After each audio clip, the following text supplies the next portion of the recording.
Well, good morning. It's definitely a good morning for me because I am in my own home.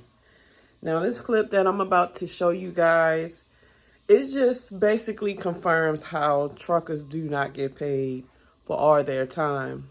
And for so many decades and years, it's like truck drivers get treated poorly, and especially with pay, their time, and working conditions. But my thing is, they should work on making sure they pay us for stuff that involves us working.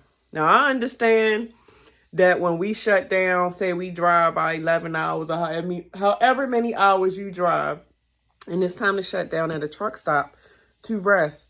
I understand you don't get paid for that, but if you are stuck at a ship or receiver because something that they've done wrong, like they're not loading you right, or you got to sit there and wait on a product, or it's something to where dispatch, got into it with the brokers to where they got the appointment times wrong, or the truck breakdown, or I don't know. It's so many variables and situations that can have a truck driver seriously wasting time and don't get paid for it most of the time.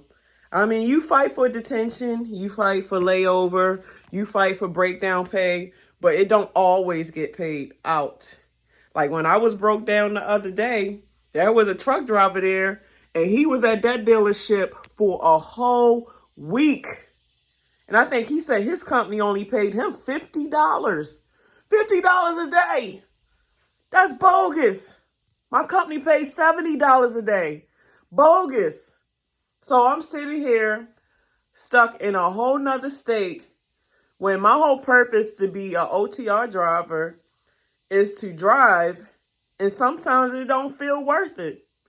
And a lot of times I wouldn't say that it's not 100% company's fault, because some companies, they really do abuse drivers. I ain't gonna lie. Some companies, if they can find a loophole to keep money in their pocket and not give it to the drivers, guess what? They will, because the whole point of companies is the bottom line dollar. They got to make money, and I understand because they got overhead. But without people in your seats to drive your trucks, you won't have a company.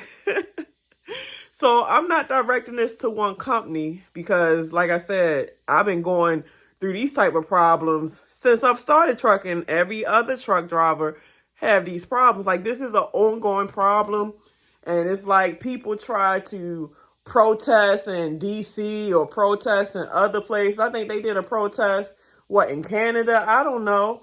But it's like everybody has to protest to make a change. Not just a couple hundred, not just a couple thousand truckers. Every truck driver that's a driver, if you shut America down for 24 hours, you know how much stuff will be messed up because the world so much depends on a truck driver. If every single truck driver went on strike and just shut down wherever they were to make a change for our pay, for our work conditions, for all the fines and the regulations, for the change, they will have to change. Because so many places, like, productivity is around the clock. Productivity is around the clock. The ports got to be moved. Shippers and receivers got to get stuff pushed out. Receivers need to receive to get the stuff pushed out. There's some products are more important than others, so they need their product. And without a driver to give them their product, shit goes down. So just watch this news clip. It's not very long, but it just goes to confirm what all the rest of us other truck drivers been talking about for I don't know how long. Like, I don't know if things will ever change, but things do need to change. How much should truckers be paid? Enough to show respect and regard for the fact that they are the very definition of essential workers. It's not just how much, but how. Truckers right now are often not paid for their time. And right now, in too many environments, from warehouse environments to port environments, there is no cost to wasting a trucker's time. We've got to fix it.